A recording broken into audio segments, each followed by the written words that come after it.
وبهذه المناسبة أصدر الفرع الجهوي من النقابة الوطنية للصحافة المغربية بيانا سأتلوه عليكم بعد لحظات، وسنقوم بمسيرة صامتة في اتجاه المقر السابق للقنصلية الفرنسية والاحتلال البيت الخاص بالقنصل الفرنسي لتسليم نسخة من هذا البيان باللغة الفرنسية. بيان اختار الفرع الجهوي للنقابة الوطنية للصحافة المغربية بجهة مراكش تنسيق الحوز الساحة العالمية جامع الفن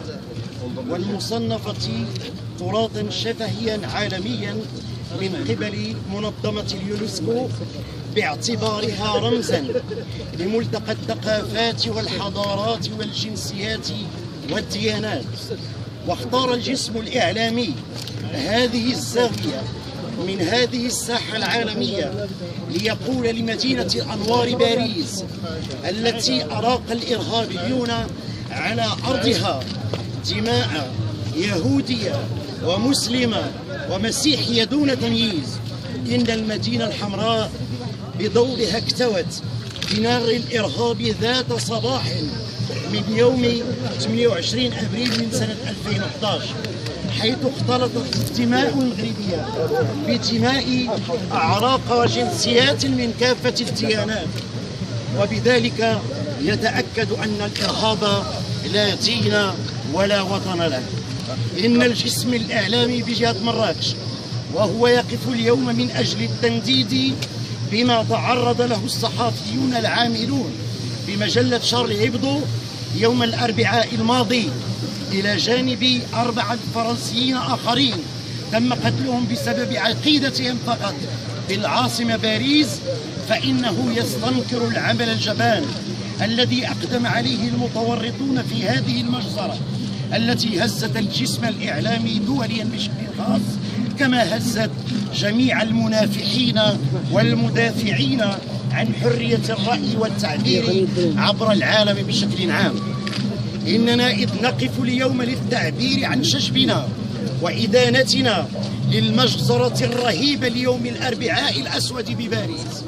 والتي ذهب ضحيتها رسامون صحفيون، فإننا نشجب وندين أيضا جميع أشكال العنف والإرهاب الذي لحق ويلحق الصحافيين في كل رقعة من هذا العالم. ونخص بالذكر شهيد الصحافة الفلسطينية والعربية ناجي العلي الذي امتدت ونخص بالذكر شهيد الصحافة العربية والفلسطينية ناجي العلي الذي امتدت إليه يد الإرهاب التي ضاقت ذرعا بريشته التي جندها طيلة حياته لنصرة القضية العادلة للشعب الفلسطيني، ولم يستعملها يوما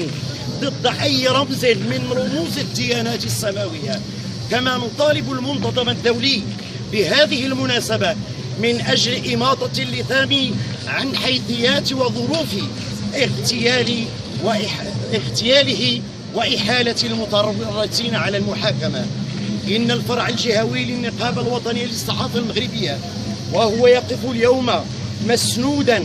بهيئات حقوقية ومدنية وفعاليات سياسية ونقابية ومهنية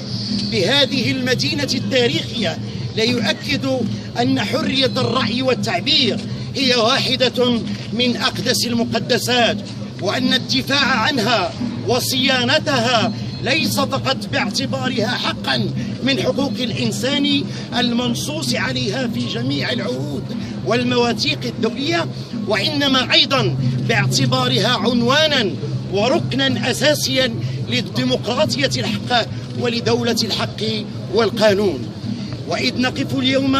من أجل التعبير عن شجبنا لجميع أشكال العنف والإرهاب وإدانتنا للمجزرة المرتكبة في حق صحافي المجلة الفرنسية شارلي هيبدو، فإننا نعبر أيضا عن شجبنا لاختطاف الصحفيان التونسيان من قبل جماعات إرهابية بليبيا، ونطالب جميع المناصرين لحرية الرأي والتعبير في العالم من أجل حشد الدعم